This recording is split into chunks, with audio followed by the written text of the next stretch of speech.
All right, what is up, everybody? Welcome back to another day of SaberSim's DFS Office Hours. It is Wednesday, October 27th of 2021. I hope you guys are having a good week so far. Thanks for tuning into the stream. If this is your first time watching this, I know we continue to get new viewers here every single day, which is just amazing. This is a live open Q&A style show where I answer questions from SaberSim users about SaberSim, about DFS. We do some strategy kinds of conversations. We do some product tutorial kinds of things. Whatever you guys want to talk about, I get questions in through our email inbox, support@sabersim.com. We get questions in through our Slack community, which there is a link to join that community in the description of every past office hours video.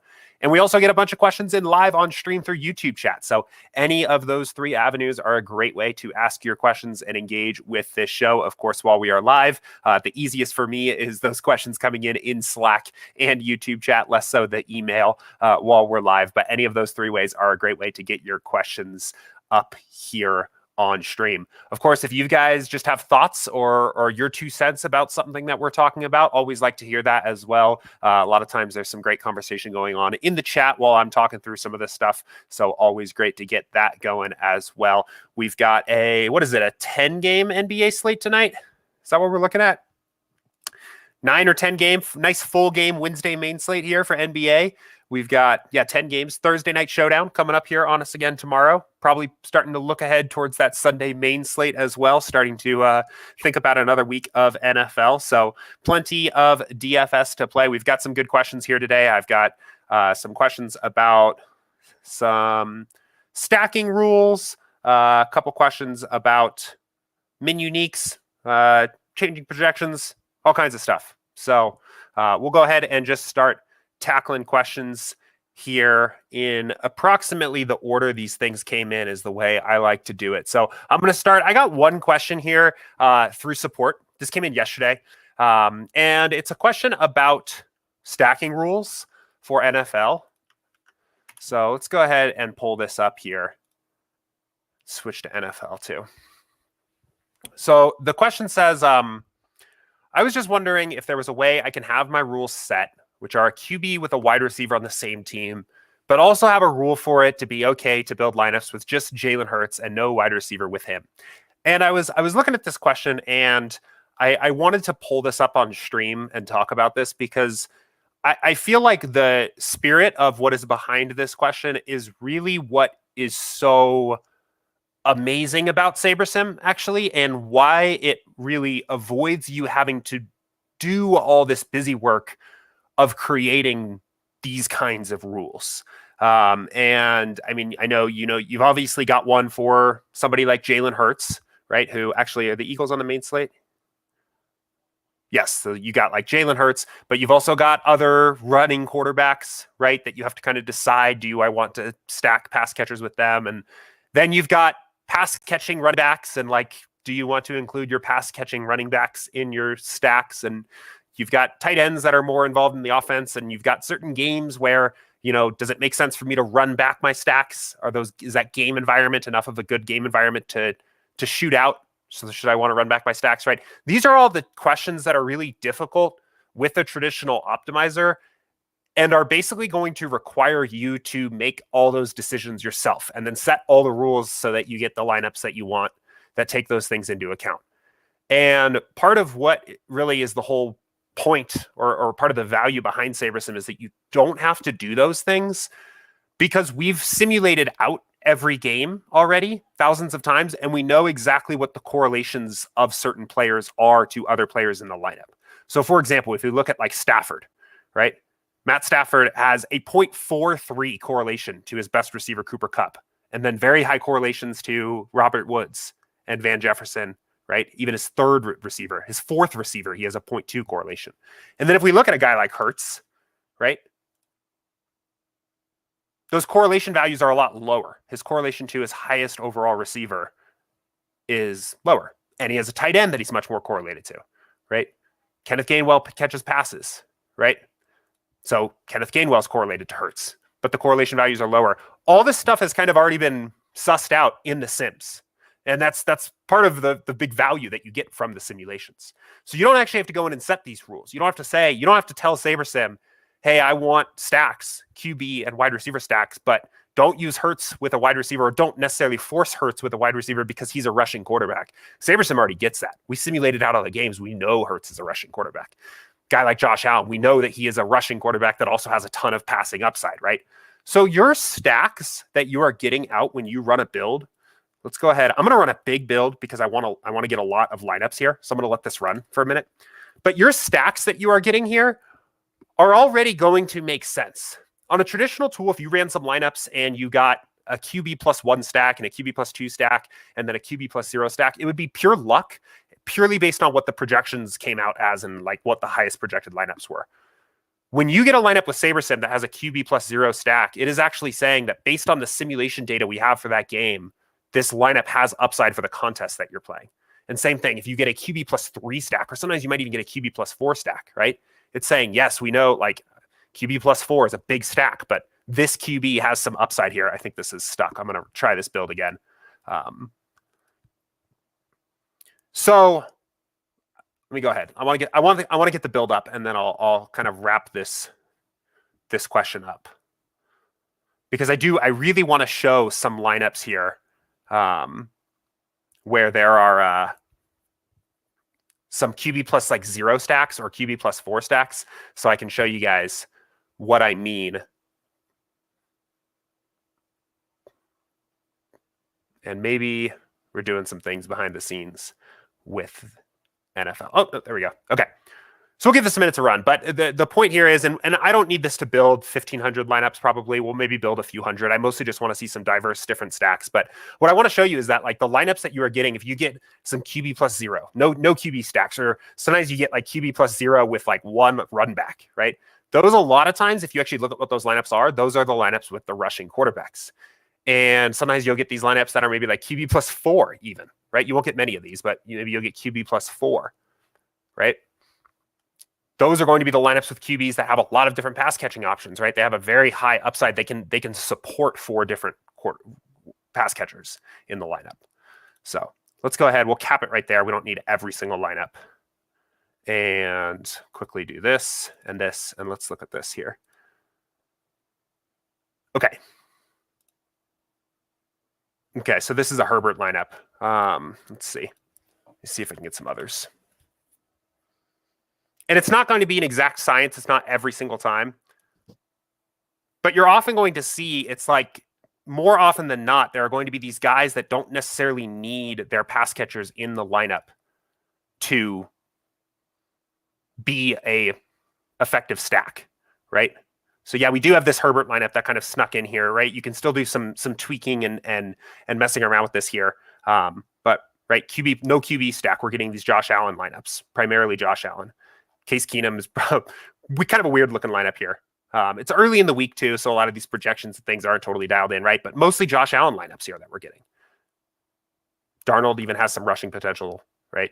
Tannehill has some rushing potential. Apparently think Mike White is going to start this week. Not sure if that's the case. There comes Jalen Hurts, right? These quarterbacks that have that kind of potential, because we're taking into account correlation when we build a lineup anyway. So for the very practical point of this question, in terms of, is there a way to set a stacking rule that says for these sets of quarterbacks, use a QB +1 stack, but for these ones don't? There really isn't, to be completely honest. I think what you are best off doing is going through here and actually building your lineups, and maybe you build your 150 or something like that, and looking at the stacks you get, and then making a decision if you want to keep some of these QB +0/1 lineups yourself. Maybe you're okay using that with somebody like Josh Allen, but you're not okay using that with somebody like Case Keenum. And you could do the same thing here. And maybe Justin Herbert isn't somebody that you think really makes sense to have a naked QB stack like that. And we can fill back in. And that's probably the easiest way. Again, it's going to be a minority of your lineups that are going to be QB +0 anyway. You're not going to get many lineups like that. But I just wanted to answer this question because I thought kind of the spirit of what was behind this is very much like what we are trying to accomplish to at least save you time with SaberSim. Even if you're going through here and having to do a little bit of quality control in step 3 to make sure that the lineups don't have anything that you don't want in them, you are being saved a ton of time on the front half by not having to go in and set all these different rules to set the stack rules and things like that for every single team and QB on the slate that you would have to do elsewhere. So Aaron said, trust me, I had Fantasy Cruncher for years, hated doing all the grouping BS. Yeah, that's really what we were trying to save a bunch of time with here. And again, like it's more than just QBs. It's like, are your pass catchers included in the stack? What running backs catch passes? That's a huge one. What games are game stackable versus just the team stack? Right? So all that kind of stuff. Tracy said, what is a high correlation value? Does that value change between sports? For example, is a certain value for correlation being high in NFL the same for MLB or NBA? That's a great question. So I would say, I think that correlation really starts to have, well, okay. So there's kind of two things going on here, right? Is we have the individual coefficients of correlations between players, right? How correlated a certain player is with another player in the game. And then we also have our correlation slider, which is basically saying how much we want to weight those correlation values. So a correlation value that is somewhat lower can be made to have a higher impact in your lineups when the correlation slider is higher, right? So there's kind of like two different things that change here between sports, right? If we look at football, we'll have correlations anywhere between negative 0.4, negative 0.5 to positive 0.4, positive 0.5. And we have a correlation slider that is generally going to be pretty high. It's a high correlation sport.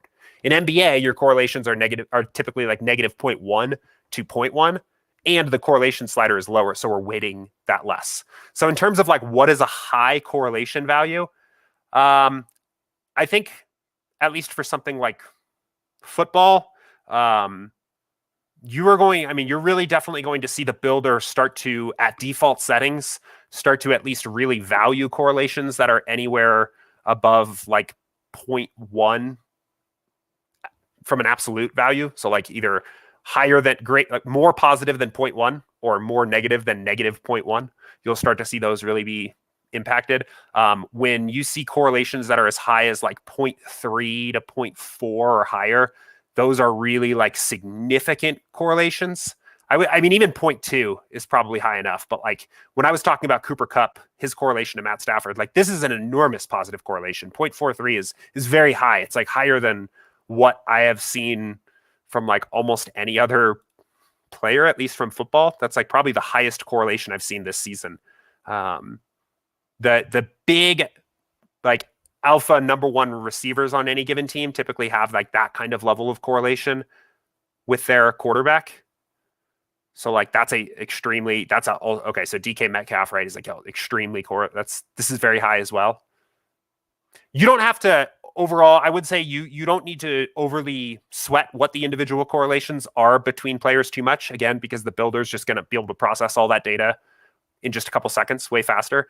The values are going to change a fair bit between sports. Like there's definitely sport-specific nuance. Baseball, you'll find that the correlations between individual players are much lower, any two individual players, right? But you have this stacking effect of like, if this was a main slate for MLB, if you played 5 Astros, maybe these 5 guys, Altuve, Brantley, Alvarez, Bregman, and Maldonado, right? All of these players are about 0.1 to 0.15 correlated with one another. So you have this very well correlated stack lineup overall, right? Where those correlations sum together and create like a much higher overall lineup correlation. So it is definitely different between sports. Like baseball is also a high correlation sport, but that correlation presents itself differently in the lineup. So whereas for football, right, the reason why you typically don't play like QB plus 4 stacks, typically, not always, right? It's not a problem to necessarily play those kinds of stacks, but why you generally don't is because the pass catchers themselves are not actually generally correlated with one another. So like if we look at Cooper Kupp, right, he's very positively correlated with Matt Stafford. And Robert Woods is also positively correlated with Matt Stafford. But these two guys are negatively correlated with one another. So even though the net correlation between playing a Stafford Woods Kupp stack is positive, the more Rams pass catchers we add to that, the more negatively correlated that stack becomes, which is why you typically don't play like QB plus 4. you can, again, like if there's upside potential and the correlation is still positive with 4 pass catchers, it works. But you don't always do that. So it does differ a lot between sports, right? So, this question says certain value for correlation being high in NFL, the same for MLB or NBA. I would say like yes, I mean, like the correlation, the calculation behind that number is the same. So it's still referring to, how likely a player is to have a good game alongside another player having a good game, right? That's how likely in line are those two outcomes to be. But from a practical standpoint of building DFS lineups, they're definitely different. They definitely have a different impact overall. So in NBA, just since you mentioned it, what you'll often see is that players generally, the more meaningful correlation between players are negative correlations. So players may have like a very small, minor positive correlation with players sometimes, but most of their correlations that they have to other players in the game are negative. But these correlation values are way lower. They're weighted much lower by the builder just because NBA is just a lower correlation sport. Some of that has to do with the fact that scoring in NBA is more spread out. Like if you think about what's the most correlated single event that can take place on a basketball court, it's probably an assist to a 3-point shot, right? That's probably the biggest single correlative single event that can happen on a play would be like that, which is really it's 1.5 points for the assister and 3.5 points for the person making the three-point shot on DK. Whereas if you compare that to football, right? What's the biggest correlated event that something can happen? A 99-yard pass touchdown between the quarterback and the wide receiver. That's a huge event. So that's part of the reason why these correlation factors are lower. But anyway, I'm going to move us on. I just thought that was kind of interesting. That's an interesting question there and wanted to talk a little bit about that.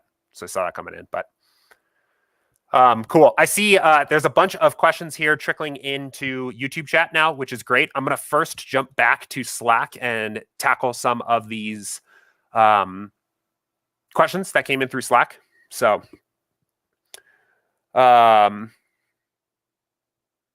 cool. First, I'm going to hit this question from Brian here. And it looks like Guy Will Gamble helped Brian out already in the Slack channel. But Brian said, how does manually changing projections, either individual or a team, and in step 1 or 3, impact the absorption of projection changes from new sims or news from existing lineup builds? How does this impact late swap processes? So the simple answer for this is that we will literally never overwrite a custom projection. We will never do it, right?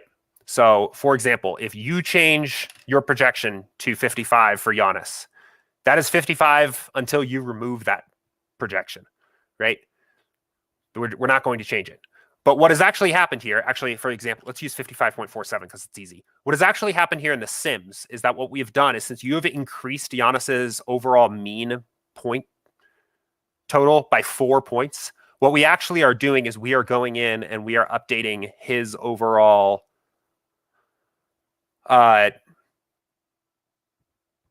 each individual sim we have for the Bucks game, we're increasing his fantasy point per total in that sim by 4 points, right?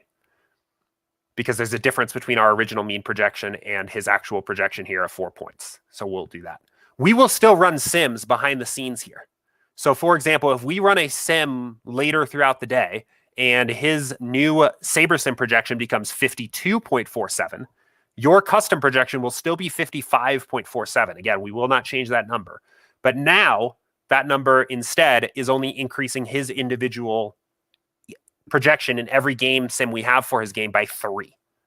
So we're never overriding your custom projections because we don't want to override anybody's hard work they've done on their custom projections all day because we run some sim later in the day. That's what we're trying to avoid there. But we will continue to update our simulations in the background. And then therefore the way that your custom projection is kind of interpreted by the simulation data will change based on that, right? If we get further away from your custom projection throughout the day, the impact of your custom projection will become relatively larger throughout the day, right? That's just what you would expect. Same vice versa, the same way. If throughout the day we ran sims and Giannis's projections end up becoming exactly what your custom projection was, at that point your custom projection would have no real impact on the simulation data overall, which is again exactly as what you would expect. And this is true whether you are editing projections in step 1, step 3, or with late swap. So, Brian, not sure if you're here watching along. Let me know if that was helpful. Happy to answer any other follow-up questions you have as well. I'm going to move on for now. And let's see. Question from Lundar here. Let's hit this one. And he said, let's say I wanted all 150 lineups for the NFL DK Minimax to come from SaberSim runs, but wanted to get 3 different styles of lineups. For example, I run 50 lineups that are based on the correct preset lighters for the Minimax, then paste them into the DK CSV. Then I adjust the ownership fade slider for 50, paste them into the CSV, and then maybe change variants for a run of 50. Those are just some examples. Are there any examples of tweaks you'd recommend on the front end to get 3 sets of lineups with different attributes to them? Whether that's changing stacking sliders or stacking rules, I just feel like each week there might be a different type of lineup that does better. And by changing inputs, I'm more likely to land on that type of lineup. I already make lineups to exposures on the front end. Thank you. Honestly, I have heard users say that they're doing things like this, whether it's in football where, yeah, it's kind of maybe something like this. I remember hearing it a lot in baseball season where maybe if there's a slate where there's a big ace on the mound or something like that, people would build their lineups where it was like, this is my set of lineups where Scherzer has a great game. This is my set of lineups where I'm leveraging against him, whatever. I've never really felt like, to me, this is a really great use of time, to be completely honest. It takes a lot of work to do this. And again, this is one of those situations where I think there's maybe a misinterpretation or misunderstanding of what SaberSim is actually doing for you, right? Now, this would make a lot of sense if you were using, again, a traditional tool where you were optimizing for average projection, because when you're just optimizing for averages, what the optimizer is doing is it is assuming there's basically only one single outcome that can take place for any given game. And it's optimizing 1,000, 300, 150, however many lineups you have for that single outcome, right? But we're simulating every single game. So we're building a full range of outcomes already for every single game on the slate. So for example, like, let's say you were kind of approaching this and you were thinking, okay, the Rams are probably going to be chalky again, but I want to build a set of lineups where the Rams do really good. And then I want to build a set of lineups where the Rams do really bad. Well, like, if you pull up Matt Stafford's range of outcomes, right? Like, he's scoring under 15 points, like already 10, 12% of the time in our game sims, right? He's scoring 35 plus, maybe another 10, 15% or so here on the high ceiling end. And when you build your lineups, especially, let's say you're using like the default 150 max, for example, for a big contest, right? When sim variance is at 10, we're literally taking single game simulations for every single game on the slate and then building the best lineup overall around it. So you might get that Stafford, like your first lineup you build, it might be this game simulation where he scores like 17 points and he's definitely not the optimal QB. And then he scores 41. And then he scores 21, right? And then the next lineup, he scores 28. But we're doing that for every single player on the entire slate. So like, this is already kind of happening. We're basically building you 1,500 lineups or so that take into account all of these different possible outcomes, depending on where your sim variance slider is. Now, if you wanted to run these different builds for different, like maybe lineup constructions, I think you could maybe justify that. I just still don't think it's really a great use of your time.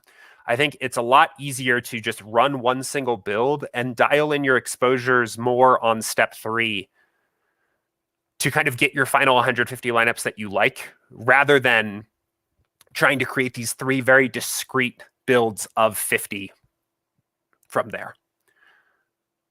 That's just my personal take, right? Even here, like this example of, doing one build of adjusting the ownership fade slider. So maybe you're building 50 lineups that have a much higher ownership fade, and then another build where your variance has come down or something like that. The ultimate effect of that would be that you would have some portion of your lineups have much lower ownership sum, and some portion of your lineups would have maybe a much higher projected points, right? Because you lowered variance. Again, those are things that are naturally going to kind of come through when you just build, right? Because of the way the builder's set up. We can see here, again, right? We're going to have, let's look at some lineups here, right? We've got lineups that are 88% owned, right? But we've got lineups that are 53% owned. We've got lineups that score 141 projected points. We've got lineups that score 100. I'm sure there's probably some in the 20s here. 129 projected points, right? A lot of this is already kind of naturally coming through here because of the way that the builder works. So I definitely never want to tell anybody that has found a process that is working for them well with the tool that they're doing it the wrong way. That's not my intention. But I would say if you are not already, I wouldn't encourage anybody to dive into this particular approach either of splitting up your lineups into these individual chunked builds, because I think it's just creating busy work for you that you don't need to do. So that is kind of how I'd answer that. But cool. I'm going to keep us rolling here. Hit this question here that came in from Steve. We'll do this question that came in Slack before the show, and then I'll jump into some of these other questions that have come through live, and maybe we'll just do a little bit of back and forth there. Steve said, this has probably been asked previously, but there are times I prefer to use the classic screen as it seems easier to navigate for me anyway. I assume classic will be going away, so I'll have to adapt at some point. Question is, the two screens frequently use different slider settings for the exact same slate. There are probably just slight differences in the results since they're only off 1 or 2 notches here or there. Why do they use different default settings for the same slate? Classic is going away. It will be going away probably pretty soon. The main reason that it is still up is that our prop betting tool is still hosted on the classic side. If you have any questions about how to do something on the new version of the app, let me know. I'd be happy to help. I would be very interested to hear what you find easier about in classic, because from my perspective, the new version, the redesign is way better in like every way. So I would be happy to help you find anything that you maybe are looking for or confused by on the new app. The reason why the slider settings are different between classic and the redesign, first of all, are always going to be more accurate, because we are using the exact number of games on the slate to determine the default sliders. So on the classic app, we would bucket games. So we would maybe say for NBA, a slate that is 8, 9, or 10 games plays the same way. And a slate that is 11, 12, or 13 games plays the same way. Or a slate that is 2, 3, or 4 games plays the same way. On the new site, we are actually taking the exact amount of games that are on that slate, and every individual game slate size has a unique set of sliders, or theoretically can. So the redesigned app always has more theoretically accurate sliders for your given slate. So that is why you are seeing that. But cool. Let me knock out some of these questions that came in live here at the start of the show. So Nancy Drew guy said, will you be adding SuperDraft to SaberSim? Yes. It's actually in progress right now. So getting there. But it is coming.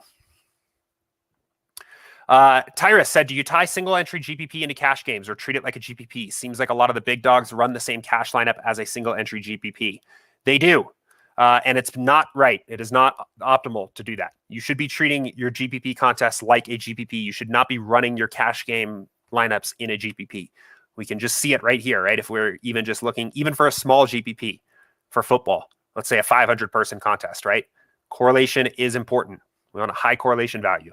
Variance is important. We have a non-zero variance value, right? Ownership fade happens to be neutral here. We're not so much concerned about ownership. But if we come up to a little bit of a bigger contest, 5,000 person, start to care about those things.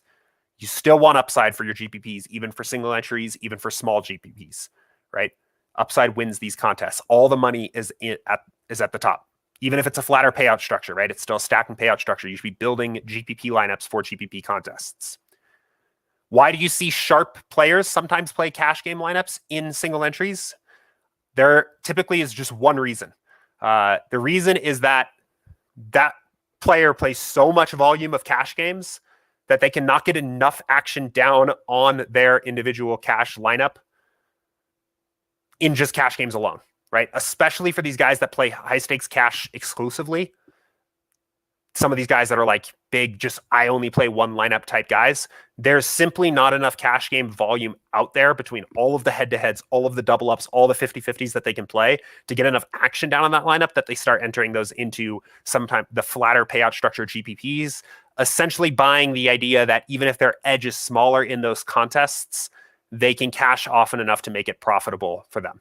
But it is not the optimal way to play those contests. That's typically why you see people do that.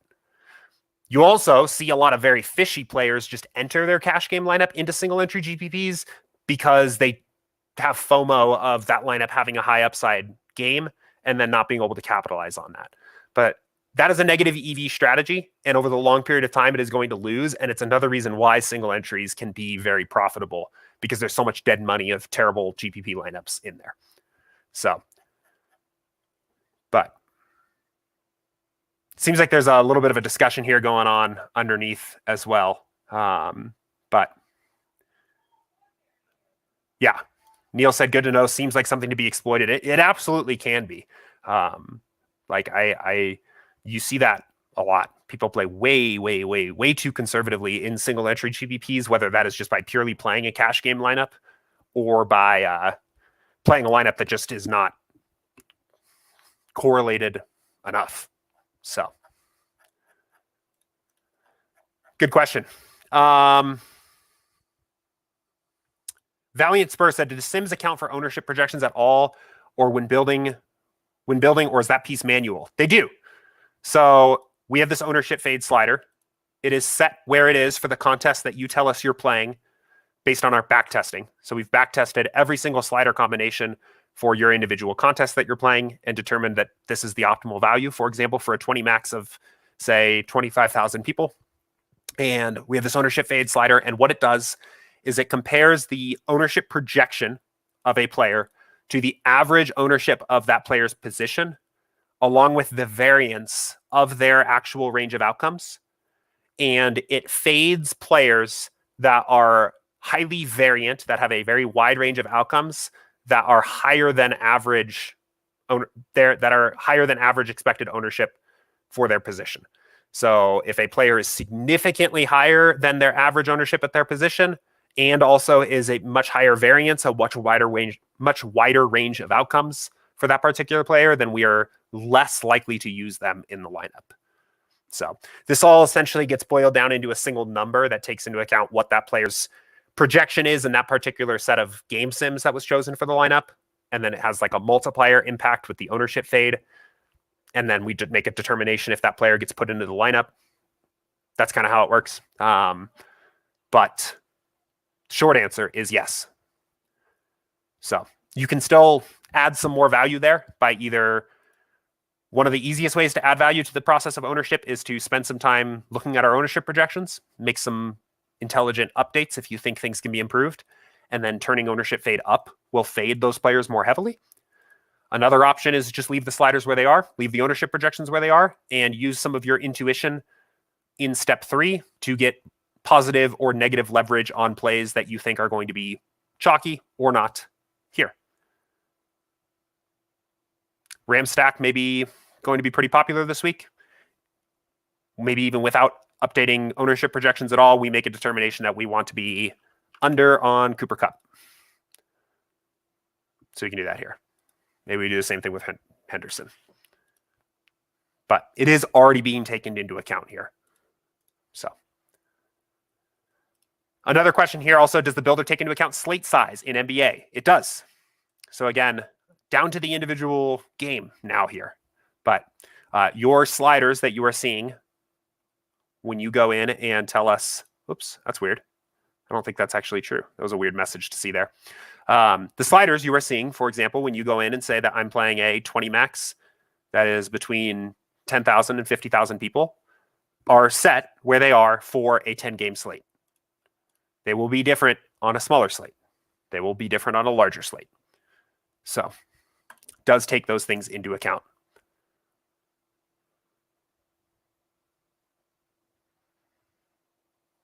Cool. I'm going to hit some of these questions back from Slack, and then we'll get into the other questions in YouTube chat here. So this was a good one. This was from GB, and he said, when I set unique lineups to something above 1 for NBA, like 3 or 4, it really just shuffles the players among their different positional eligibilities. On that, I think that might actually just be a small bug. So I'll dig into that a little bit more, GB, and figure out what's going on there. I heard a similar thing for NHL the other day. So I will look into that, because I think there might be something that maybe needs a set of eyes on it. But I did think this question, the second question here of does min uniques apply to pool size or number of lineups? When it is, assuming that it is working correctly, it is through your entire pool of lineups. So it isn't just your number of lineups here. So if you tell us you want 2 unique players across every single lineup, that means every lineup in your entire pool of 500 will have at least 2 unique lineups, 2 unique players when compared to any other lineup in the pool, not just your 20 lineups that you're actually entering. Your full pool of 500 will have that. So, but I will check on the first part of this question as well, because I think maybe something a little fishy there. Cool. Alfred asks a really good question here in Slack, and he says, I've only just been using the tool for a week. I prefer to adjust player projections versus team totals in step 1. What would the tool consider a big boost in terms of points? I watched the value column move up or down. Oh, I missed the rest of this question here. Let me get the rest of it.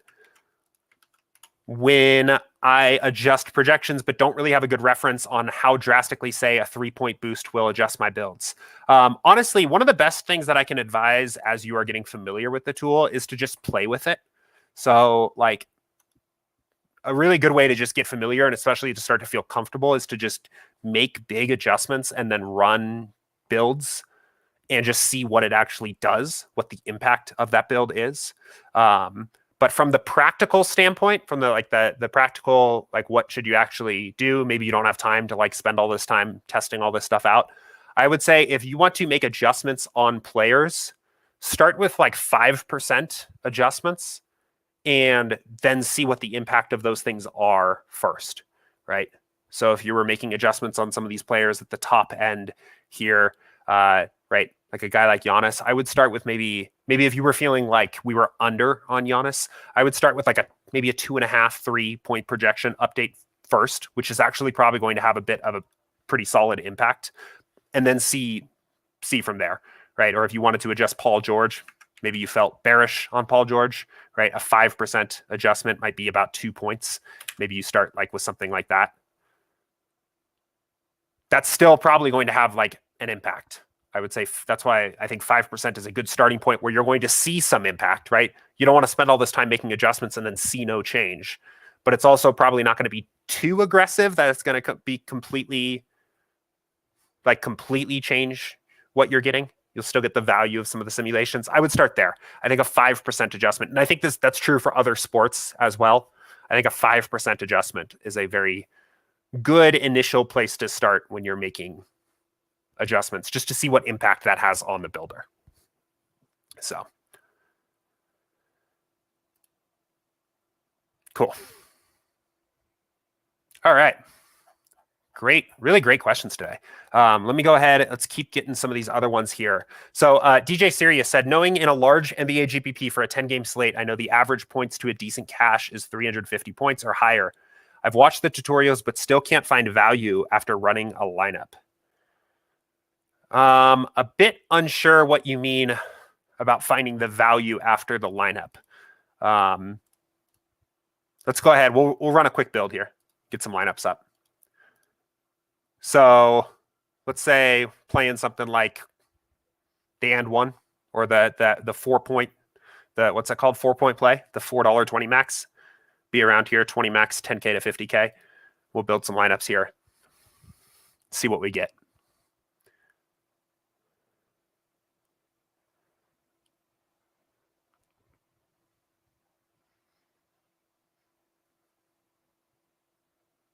So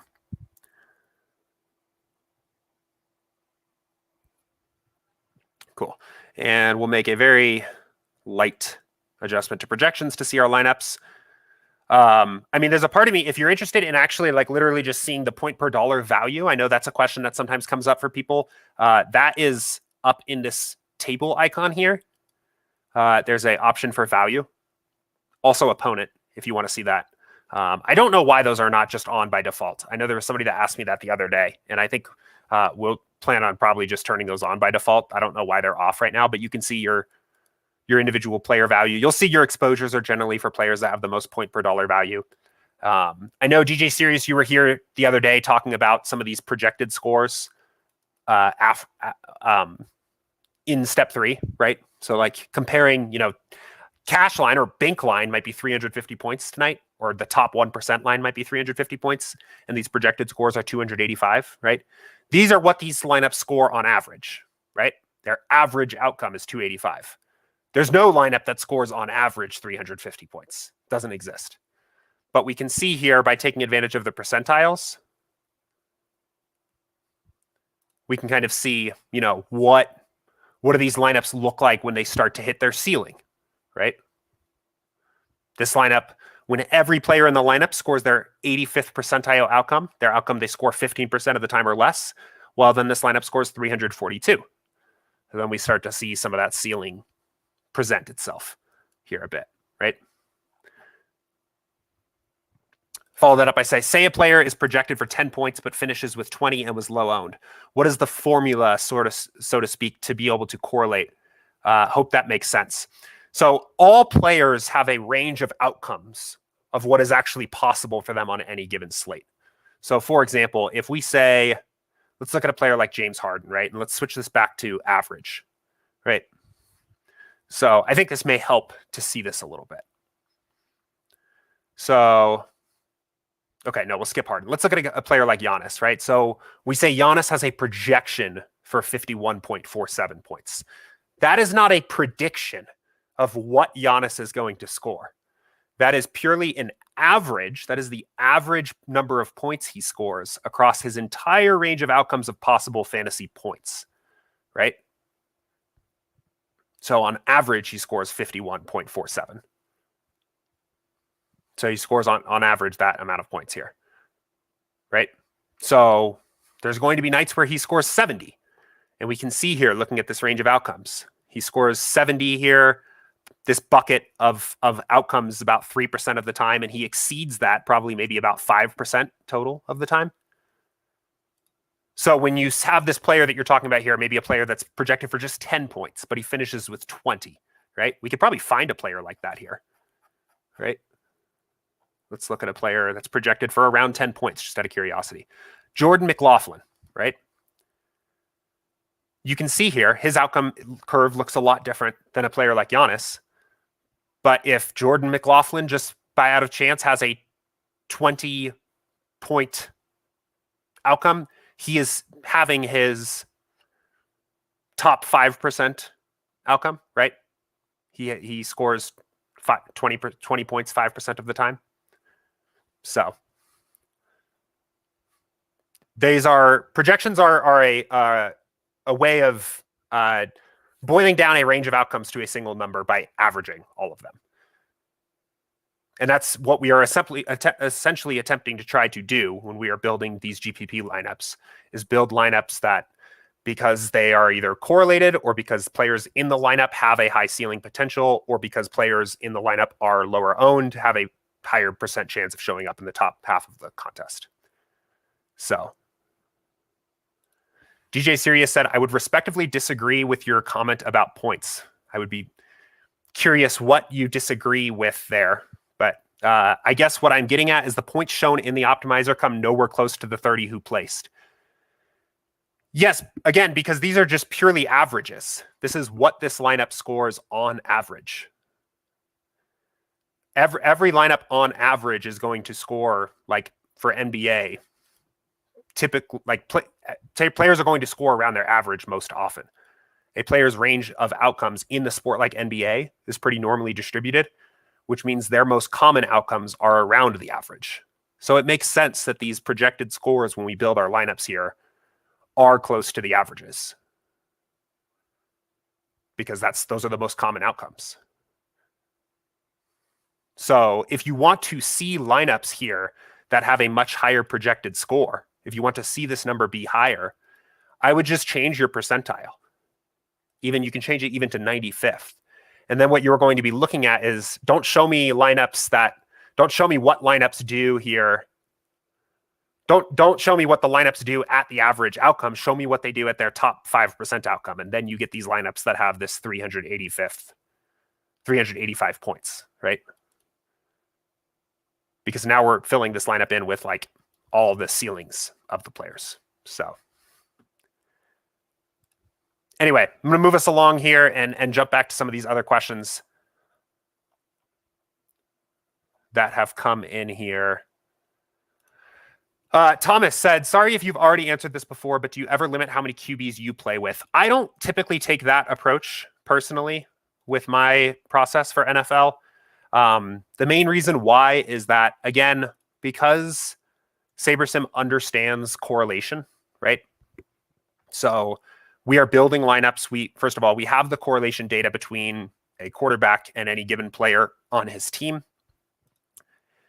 And sorry, excuse me, getting out of breath here. I'm still getting over being a little sick this last weekend, so just getting excited answering questions here and ran out of breath. But we are also taking into account that correlation factor when we build the lineups. So I typically, my personal approach is I like to look at all of the skill position players, the running backs, the wide receivers, the tight ends, and get my own individual, get my own individual leverage and manage my risk on those skill position players and kind of let the QBs fall where they may. I've just found that that's a little bit more effective for me. I think it's easier to work with because the QBs do kind of just fall into place, right? Like earlier we were experimenting with this idea of what if we take a stand on the Rams, right? And I would typically go through the process of doing that here with the skill position players first. That's obviously then going to have us have less Stafford, right? Now we're underweight on Stafford automatically because the lineups are built in a way that they're already correlated. So if we drop the exposure to certain Rams players, it's also going to drop the correlation of Stafford. Now, I do know there are people that really just prefer to look at this from the standpoint of QBs and take the opposite approach. Like, I don't care so much what my wide receiver exposures look like. I want to make sure I'm playing the QBs I want and let the pieces fall into place elsewhere, right? Maybe you're looking at this and you're like, what? Geno Smith is not going to be my most exposed quarterback on the slate this week. And maybe you just X him out, right? And maybe you're looking at this and you're like, I can't go through another week of being under the field on Tom Brady. So you put him at 15% and you're doing it this way, right? You're going to get the same impact in the opposite direction now, right? All of a sudden, Mike Evans starts to pop up, right? Probably Lockett and DK Metcalf. Well, you still get some Metcalf one-offs, but obviously there's no Geno Smith anymore. So there's not really a wrong way or a right way. But I personally spend more time on my skill position players and let my QBs just fall into place. So.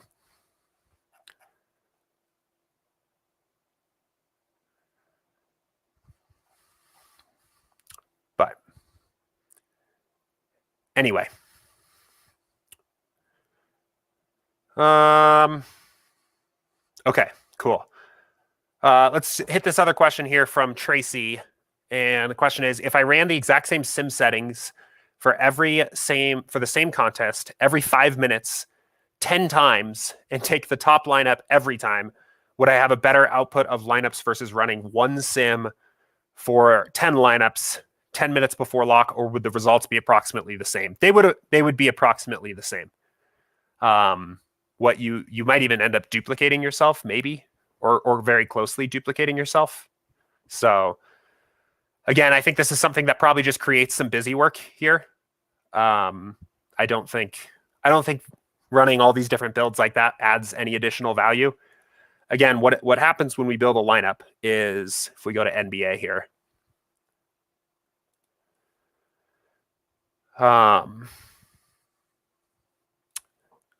it's so weird. I don't know why that keeps popping up. I'll have to look at that. But so your sim variance value is going to be set here at a certain value, right?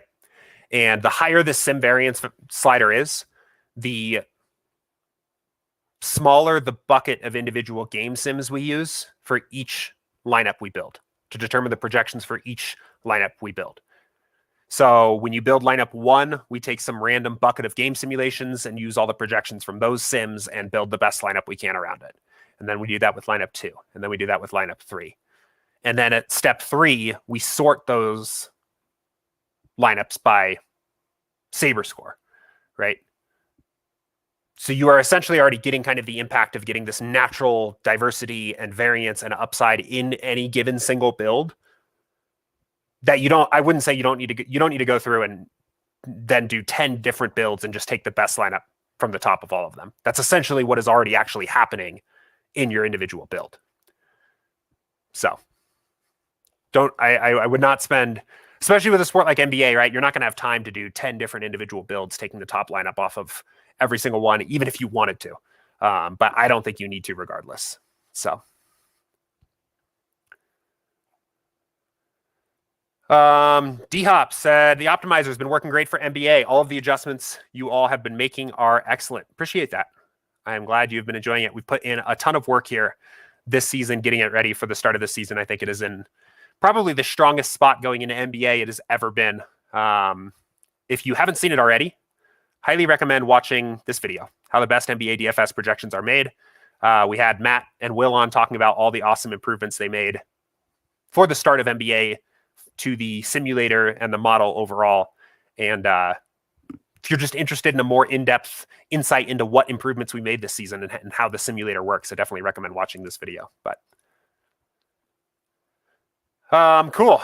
Jeffrey said, I'm not being disrespectful and appreciate all you do. I am wondering how SaberSim is different than RotoQL. You are not being disrespectful at all. I always am excited for an opportunity to kind of elevator pitch SaberSim. So what we do different and what we are different than every single other tool on the market is that we simulate every single game on the slate, play by play, thousands of times, and that powers pretty much everything we have to offer.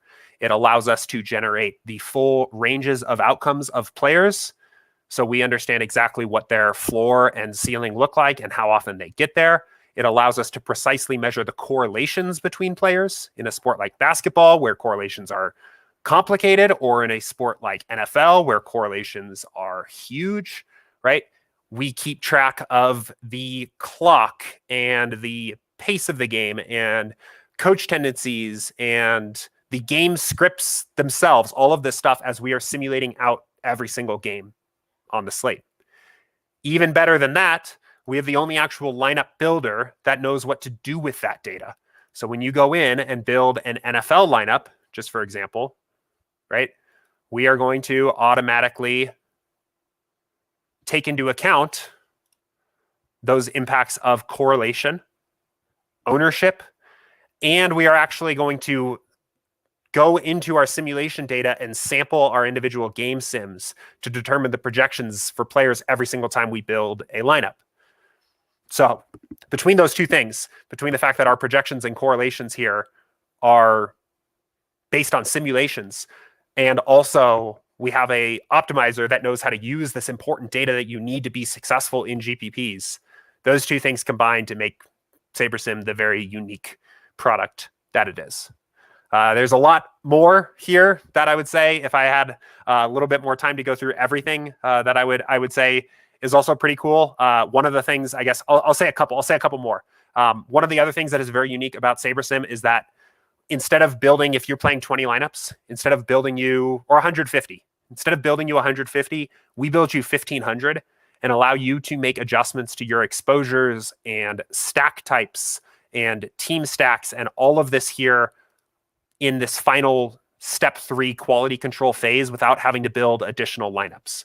If you told us you don't want to play any Jameis this weekend, you can just cross him off without having to basically without having to build any additional lineups. If you tell us you want to lock Darrell Henderson, you can do that without having to build any additional lineups. So all very cool. The final thing I will note is we have a entry editor tool that allows you to enter your lineups that you build on SaberSim into your contests without having to ever go into a CSV file. So I'll literally just give you a demo of it real quickly. So I'm playing the NBA slate tonight. I can press this one button to download my lineups from DraftKings. I can click save. I can then load that file in here. All of my entries I'm playing in tonight's NBA slate just immediately pop up. If I want to fill these lineups or fill these entries with lineups I just built, I can click the fill button,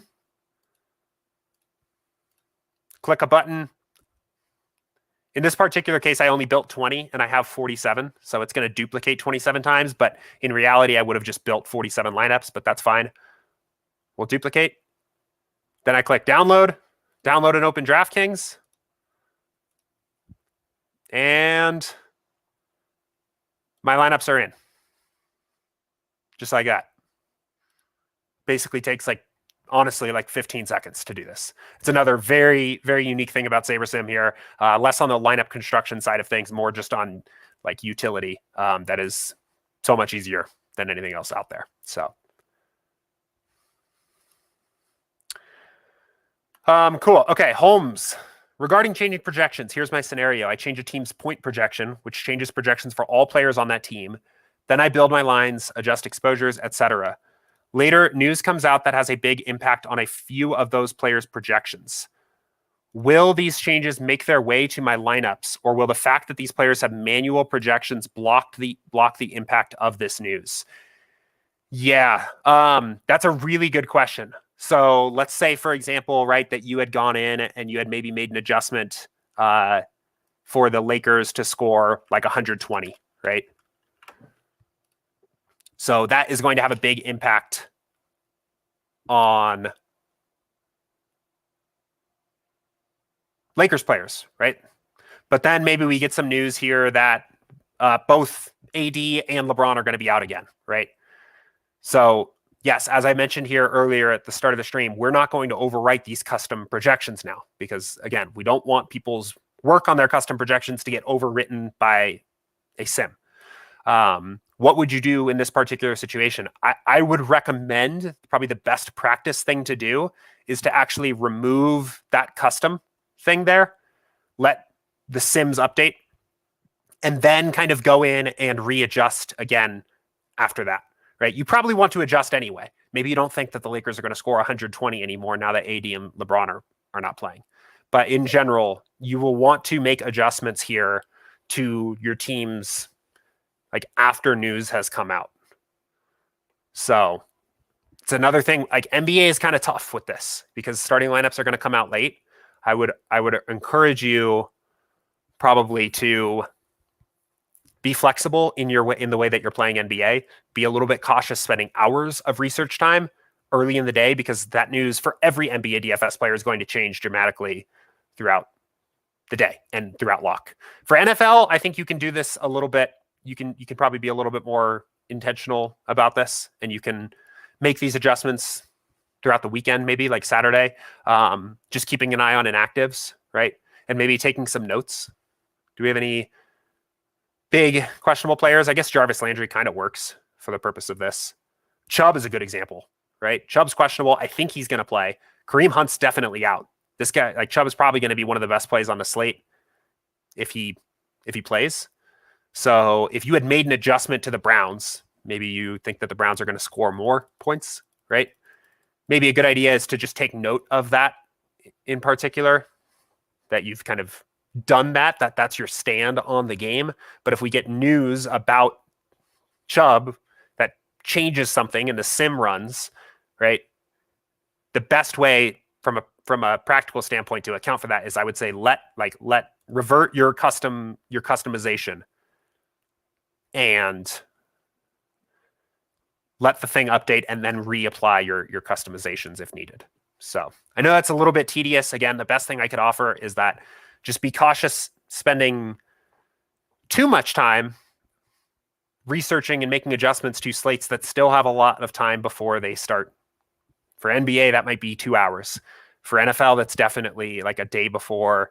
If you are making a ton of adjustments to NFL earlier than Saturday evening, it's probably too early, and you're probably going to end up having to redo a ton of work. If you're making a ton of adjustments to NBA an hour to 2 hours before lock, it's probably too early, and you're probably going to have to redo a lot of your work just because of the way news breaks for these sports. So Mitchell said, do you have to keep readjusting exposures after every build? Yes, you do. So there's no way at the moment to like export your exposures from one build and import them into another. For that reason, again, I would recommend it's totally fine to play with stuff throughout the day. I do it all the time. NBA, I've got 15 minutes free. I'll run a build. I'll start messing with exposures, just kind of pretending it's closer to lock and seeing what I'm getting. But don't fall in love with it because you can't take it with you when you're gone, right? When news changes and you have to rerun a build later, you're going to have to re-update those exposures. And that's probably a good thing because you don't want to necessarily fall in love with the approach you had to the slate at 2 o'clock when it's lock. But yes, you do need to readjust your exposures after every build. So that is also why we typically recommend, in general, we recommend everyone's process start with what we call a test build, where you literally just build lineups for the contest you're going to play and just see what it looks like, and then just leave it alone. And then start your process, whether it's adjusting projections or ownerships or team totals or whatever, because it's good to see what you're just getting by default and have something that you can always go back to remember this is just what it looks like without having to reset anything. So.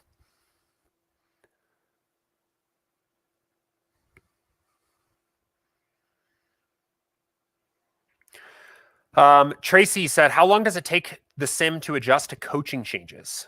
For example, when Coach Nagy stopped calling plays for the Bears and gave it to the OC. It's a good question. I mean, we will essentially pick up that maybe the tendencies of the team have changed about as quickly as they actually do change. Like, let me put it this way. We have kind of a decay model here that values things that happen more recently more. That is not without exception, but in general, something that has happened more recently is more valuable.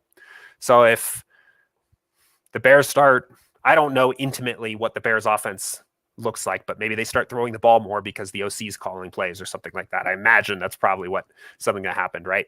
That will be picked up for relatively quickly. But at the same time, we are not discounting all of the past information that we have about the Bears offense, right?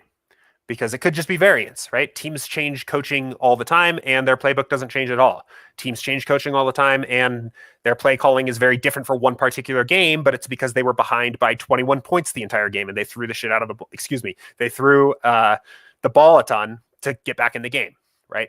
So there's a lot of natural variance with play calling. So we will take into account the way a team is changing their offense, if that offense is changing, by valuing information we have that has happened more recently, more heavily, but we will also not discount the entire past wealth of data we have about the way a certain team calls plays. This is really true of everything. This isn't just coaching, right? Same question, if a starting quarterback gets injured and is out for the season, and that team ends up starting to throw a lot more short passes and running the ball more. Well, when that starts to occur, right, we will then update the way we think about the way that team plays, valuing the information that has taken place more recently more heavily, but not discounting the entire past data that we have for a team as well, because that stuff is still valuable. So when situations dramatically change, a coach gets fired or a coach changes, or a big player gets hurt or something, or a player gets traded, or anytime there's something that has significantly changed about a team, it is a very good opportunity to add some of your own value. If you can do some of your own individual research and maybe have a good edge on why you think a team is going to now throw the ball more than they did, or run the ball more than they did, or feature a player more than they did, or anything like that, right?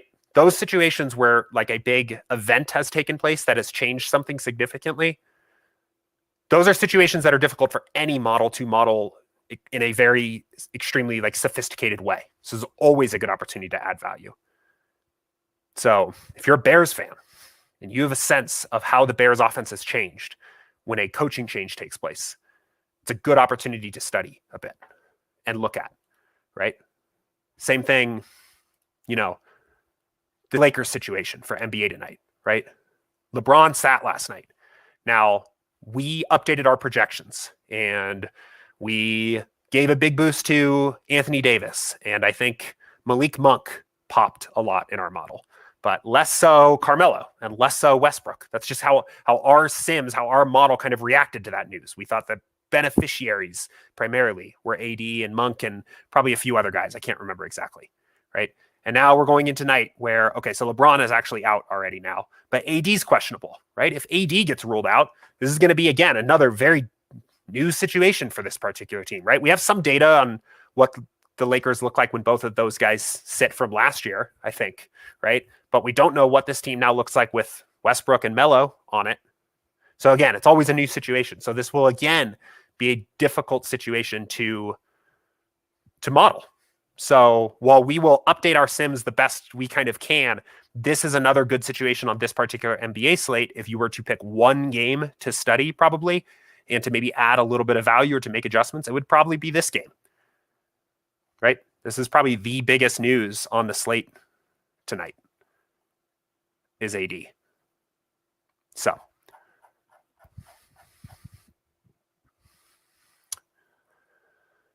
cool. I feel like I missed a question. I see there are some other questions here below this one, so we will get to them. I did miss a question.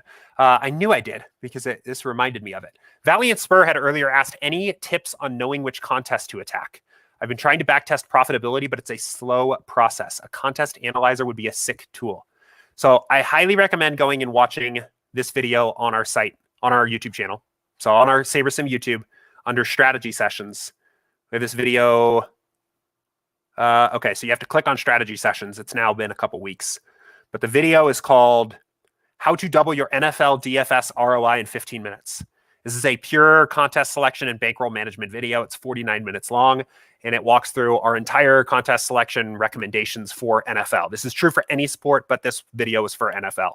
I'm actually going to be doing another one this week, a shorter video for NBA, but our principles of contest selection are basically, and bankroll management are as follows. They are to play 5% or less of your bankroll on a slate, to play as many low dollar entries as possible to spread out your variance and give yourself the greatest chance of having a lineup with a big overall score. And for those individual entries, to play contests that have over 1,000 effective entrants. So effective entrants are the number of entries in the contest divided by the entry limit for any one player to enter. It's essentially calculating how many individual unique human beings could enter that contest. And the reason why we want that number to be high, over 1,000, is because it minimizes the impact the sharp players in the lobby have on your contest.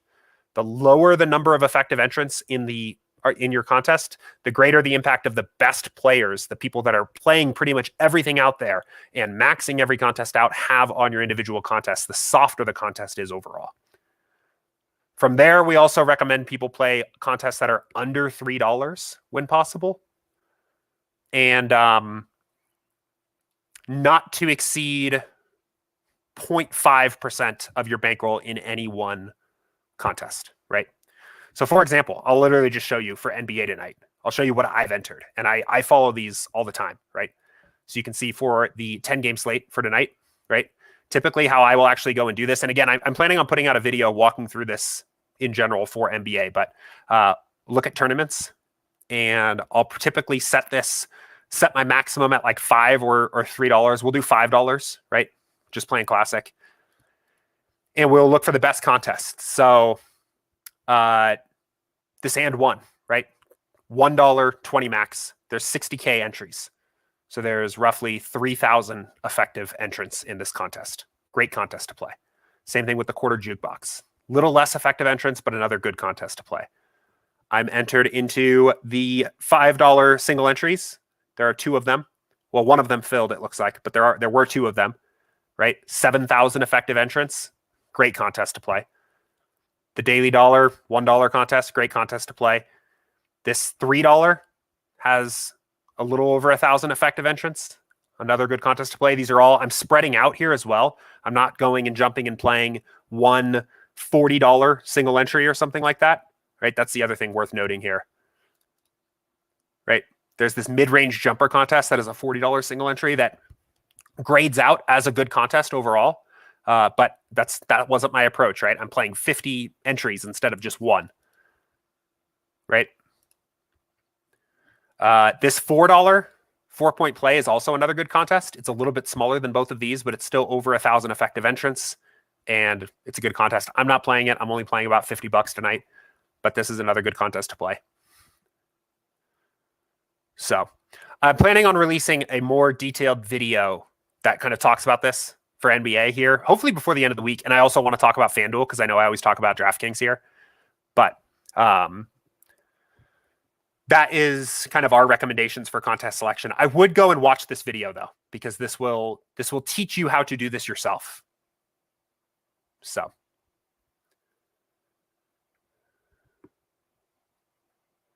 the reason that I was reminded of that question is because Benjamin said, is it useful to play satellites? I have dabbled in satellites before. I think they are more fun than they are more optimal. They are pretty much never going to grade out well from the standpoint of effective entrance. It is almost never going to be a contest that has 1,000 or more effective entrants. You also are raked twice. So even if you play the satellite contest itself has rake, and then the contest that you win the ticket to also is going to be raked. You are raked twice.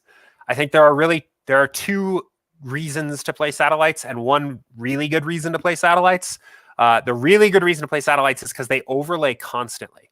So if they overlay, right, which means they don't fill before lock, a lot of times you can basically play them rake free.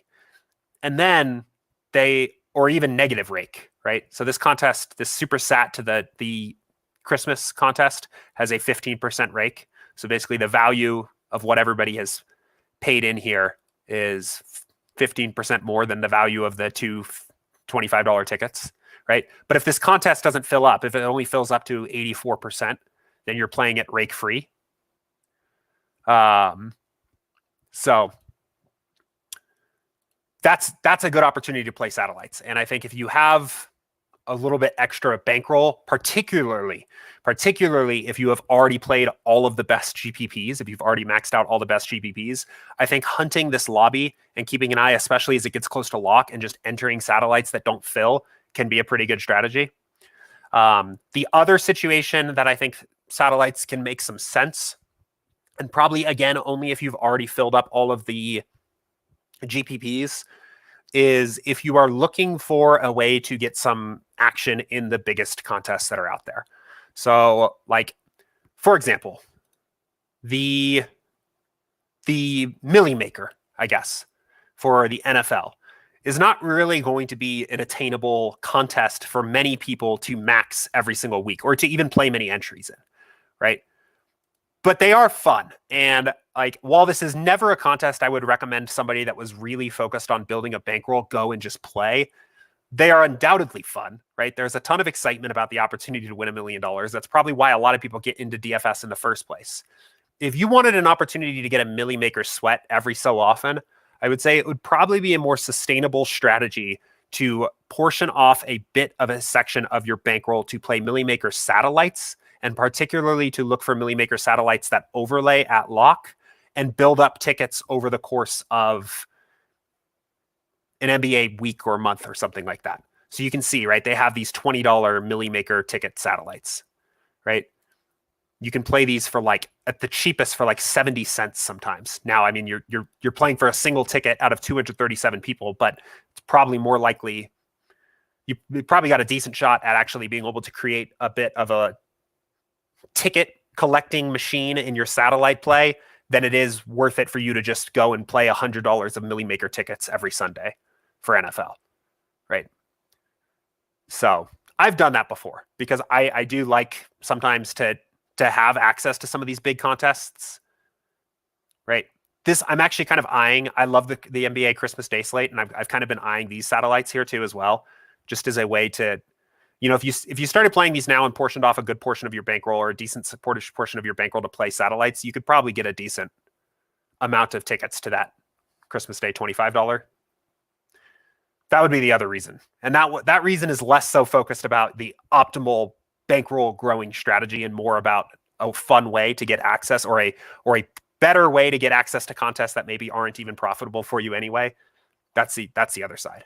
But from a very pure, I am only focused about playing as profitably as possible and growing my bankroll as quickly as possible standpoint, the only situation I would probably recommend anybody play satellites is if they've already entered all of the best GPP contests by our contest selection strategies, and is also spending time to specifically look for contests that are going to overlay at lock, is what I would recommend.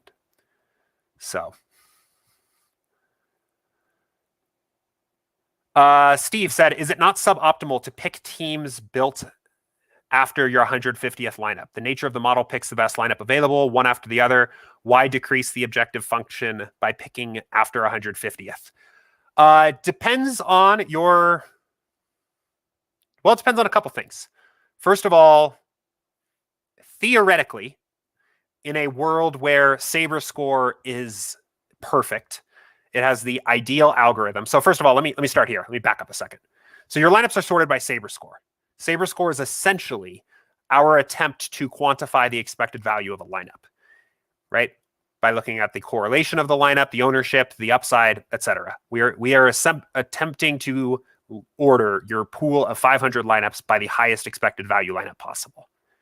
In a world where that calculation is perfect, right? The only reason why you would ever want to adjust anything here would be the standpoint of risk, right? Even if the best expected value lineups in your pool are 100% Bobby Portis lineups, that might be too much risk for you to assume, and you may want to take down some of that risk.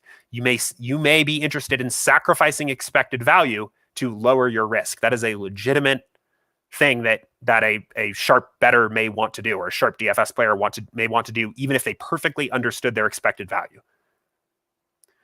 The reality of the situation, though, is that SaberScore is actually not that perfect, even though we wish it were. It's a very great calculation, and it is much better than using something like projected score, especially for sports like football and baseball and higher variance sports, higher correlation sports, but it's not perfect. So the other reason to make adjustments into step 3 is because you know better what the best lineups are. That may be a way of getting leverage on a certain play, right? That may be making a fade or a stand on a player. There's a lot of different reasons why you may want to do it. Maybe I don't know. I mean, God, there's so many reasons out there. But maybe you think that the field is undervaluing. Let's see. Let's look at this. Actually, we could take it from this way. Maybe you're not taking the stance that Bobby Portis is too risky, but you're actually taking the stance that these are actually not the best expected value lineups, and that it is actually more optimal to be under the field on Bobby Portis than over the field, right? And that your lineups are now better. They have a higher expected value by reducing your exposure to Portis, right? That could be another reason why. So there's really 2 reasons why you would make adjustments in step 3. The first is to manage your risk, even with the assumption that the SaberScore is exactly right. But the second is that in the real world, SaberScore is not always perfect, and that you may be able to add significant value by finding lineups that have a higher expected value that don't necessarily show up in your first pool of 20. So hopefully that answers your question. Let me know if it doesn't, but DJ Sirius said, a respectful request, please look into a pricing model for one-on-one coaching. I would gladly sign up. We have heard that before, for sure. It's something we're talking about here a bit. There it's still a relatively small team here at SaberSim. So it is difficult for us to frankly find individual one-on-one time. This office hours here is actually only 6 months in the works, and this has kind of been our attempt to fill that gap as best as possible. I do the best I can here, trying to answer people's questions in as detailed a way as possible and answer any follow-ups as well. But we have heard the request for one-on-one coaching a lot. It's something that we are at least kind of talking about on our end and seeing what that might look like. So,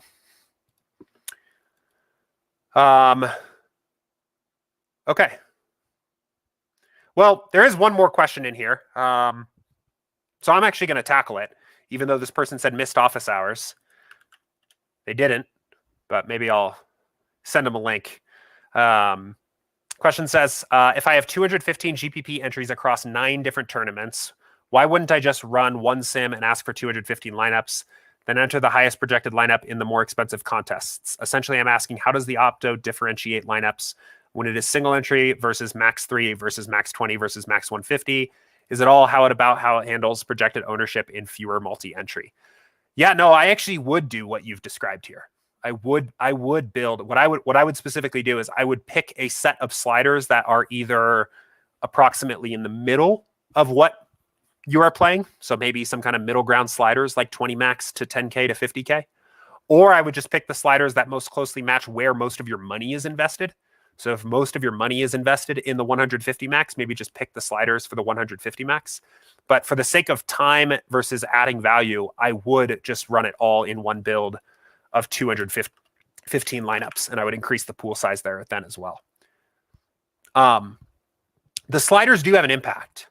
Obviously, the difference between a single entry contest 4-1-5 and a 150 max 3-2-8 is going to be a little bit different, but they're not going to have such an absurd impact that I would say that it is creating negative EV lineups for any contest you're playing. So that I think it is better spending your time adding value to your projections and your exposures, building everything together and going from there. So, but good question. And I'm going to leave it there. I think I got through everything. This is another really great stream. Thank you to everybody that asked questions here today, participated. Had quite a few new names here showing up as well. So welcome to everybody that was watching the stream for the first time. Appreciate you guys all a bunch. I will be right back here again, same time, same place tomorrow at 2 p.m. Eastern. So come back again, ask any questions you've got here for me, and we'll talk again tomorrow. For those of you that are new, and also for those of you that already know this, typically once a week on Thursdays, when we do this show, we call it a strategy session here, and we'll talk about a specific concept, typically do kind of like a prepared show talking about a particular concept or sport type or something like that. A lot of times I have other members of the SaberSim team come on to help me out. So you can see all of these on our YouTube page, late swap, cash games, showdowns, all kinds of stuff, right? Typically those are on Thursdays of every single week. This week, we're not going to be doing one of those. So Thursday will just be a typical open Q&A. Instead, what we are going to do is on Sunday morning, I am going to record my NFL process for building lineups for this week's NFL main slate. And we will put that video out next week for you guys to watch to see how I actually go through and step through my process for an NFL main slate. We did that already for baseball. This video, building 150 MLB DFS lineups with SaberSim. This is literally that same video, but for baseball, how I approached a random July baseball slate here earlier this season. And I know this is a really popular video. People like this one a lot. So want to do the same one for NFL. We will do another one for NBA here coming up in a couple weeks. So all open Q&A office hours at 2 p.m. Eastern every day this week on this show. And look forward to next week, us releasing that video of me showing how I built my NFL lineups for this weekend. So anyway, until then, enjoy the NBA slate tonight. As always, if you have questions, shoot them to support@sabersim.com or drop them into the Office Hours channel in Slack overnight tonight. And we will be right back here again tomorrow. See ya.